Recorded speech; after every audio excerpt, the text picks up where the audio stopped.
جو شخصیات اتنی مشہور ہو جاتی ہیں جیسے قائد شہید کی شخصیت، اور شہید بھی ہو جائیں یعنی دنیا سے بھی چلے جائیں تو پھر ایک بہت بڑی مشکل پیش آتی ہے،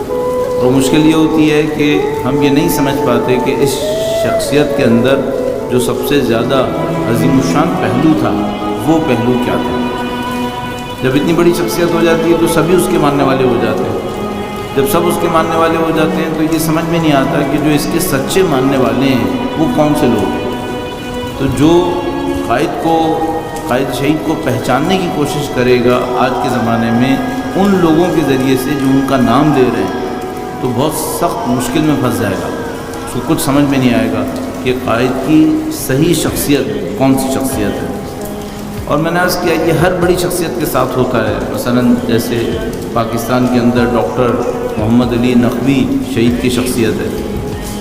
اب سب ان کا نام لیں گے، جب سب ان کا نام لیں گے تو آپ کو یہ سمجھ میں نہیں آئے گا کہ ان کی اصلی شخصیت کون سی شخصیت ہے۔ تو یہ ایک طرح کا چیلنج ہوتا ہے۔ بدقسمتی یہ ہوتی ہے کہ ہر غلط صحیح آدمی ان کا نام لے لیتا ہے، اور بعض اوقات ایسے دھوکے ہو جاتے ہیں کہ انسان اس عظیم الشان شخصیت سے درس لینا بند کر دیتا ہے۔ بعض اوقات ایسا بھی ہوتا ہے، مثال کے طور پر نعوذ باللہ تعالیٰ اگر ایسا ہو جائے آپ کے ساتھ کہ ایک آدمی کو آپ کے سامنے آئے قائد شہید کا نام لے اور کوئی غلط کام کر دے، دوسرا آدمی آپ کے سامنے آئے ان کا نام لے غلط کام کر دے، تیسرا آدمی بھی یہی کام کرے، تو اب آپ کی نظر میں یہ بات مشکوک ہو جائے گی کہ بھئی ان کی شخصیت اصلی کیا ہے۔ پھر مدعی بھی آ جاتے ہیں، مدعی بھی بہت آتے ہیں۔ تو مثال کے طور پر ابھی کچھ عرصے پہلے میرے سامنے ایک بچہ تو نہیں کہوں گا، جوان آیا، اس نے کہا کہ ہم نے ڈاکٹر نقوی صاحب کے ساتھ مل کے کام کیا تھا۔ تو میں نے اس کی عمر کا حساب لگایا اور ڈاکٹر نقوی کی شہادت کی تاریخ یاد کی، تو اس وقت جب وہ شہید ہوئے وہ شاید 7 سال کا تھا۔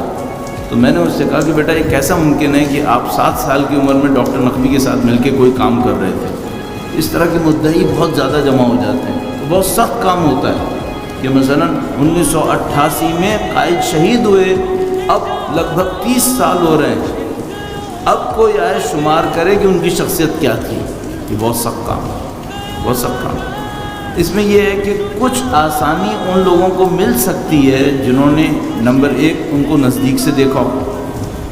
نمبر 2 انہوں نے ان کے آثار، ان کی تقاریر، ان کی گفتگو اس کے اوپر غور و خوض کیا ہو، تو نمبر 3 ان کے ساتھ ان کی فکر میں شرکت کی ہو، جس راستے پہ وہ چلے تھے اس فکر کو سمجھنے کی کوشش کی ہو کہ ان کی فکر کیا تھی، تب امکان پذیر ہے کہ ہم یہ سمجھ سکیں کہ وہ کون تھے۔ اور آپ جو زیادہ تر افراد ظاہر یہاں پہ تشریف فرما ہیں وہ لوگ ہیں کہ جو ان کی شہادت کے بعد اس دنیا کے اندر تشریف لائے ہیں، یا انہوں نے ان کی شہادت کے بعد اپنے ہوش کو سنبھالا ہے۔ تو اب آپ کے سامنے 3 راستے ہیں جو میں نے عرض کیا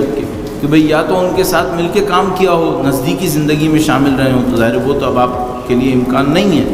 تو دوسرا راستہ آپ کے پاس یہ ہے کہ آپ ان کے آثار، ان کی تقاریر، ان کے جو کچھ بھی انہوں نے فرمایا تھا اس کے اندر غور و خوض کر لیں، اور تیسری بات یہ ہے کہ ان کے نظریے میں شریک ہو جائیے۔ یہ سب سے امپورٹنٹ کام جو ہوگا آپ کے لیے وہ یہ کہ ان کے نظریے میں شریک ہو جائیے، ان کی ویلیوز کو سمجھنے کی کوشش کر لیجیے۔